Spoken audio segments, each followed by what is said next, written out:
Now, Donald Trump took a softer tone on Ukraine truce talks as he hosted British Prime Minister Keir Starmer. But the US president refused to give any firm commitments on the security guarantees that Europe desperately wants. Trump said there had been a lot of progress towards a deal to end the conflict in Ukraine and that negotiations are at a crucial stage. As I discussed with Prime Minister Starmer, the next step we're making is toward a very achievable ceasefire. We hope that that can happen quickly because thousands of young people, in this case, we're not talking about Americans, we're talking about Ukrainians and Russians are being killed every week, thousands. But Trump remained non-committal on the US security backstop that Britain and France want in exchange for deploying peacekeepers to Ukraine, even in the event of a deal with Russia to end the war. The US president said he was open to many things in terms of security guarantees, but that he wanted to get a Russia-Ukraine deal in the first place. I think we're very well advanced. I think Russia has been acting very well. We have Representatives Steve Witkoff and Scott and Marco and JD. We're all involved, every one of us, and a lot more. But I think we're very well advanced on a deal, but we have not made a deal yet. So I don't like to talk about peacekeeping until we have a deal. I like to get things done. I don't want to give it the bad luck sign. We don't want to do that. Donald Trump further said he thinks Putin would keep his word, rejecting Starmer's warnings that a ceasefire without a US backstop would let Russia invade Ukraine again. I think he'll keep his word. I think I've spoken to him. I've known him for a long time now. You know, I've known him.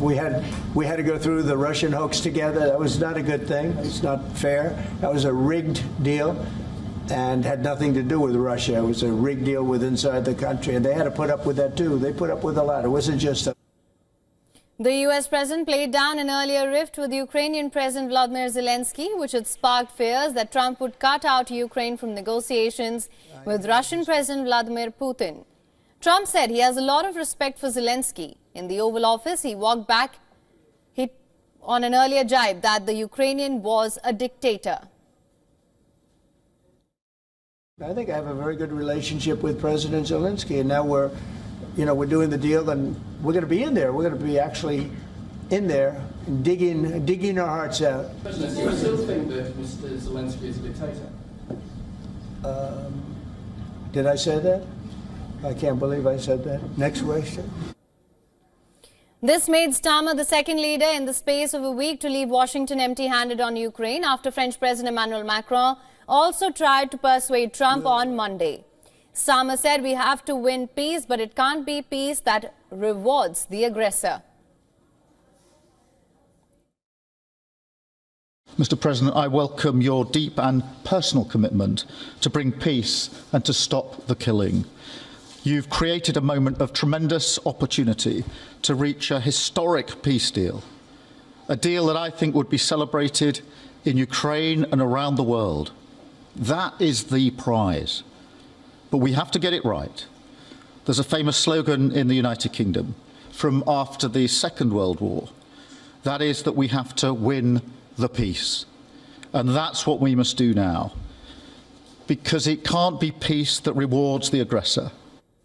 Now, the British Premier said he is willing to step up in Ukraine as Trump repeatedly keeps urging European nations to contribute more to their continent's defense. And I think we're going to have a deal done rather quickly as it can be done. Do that, okay?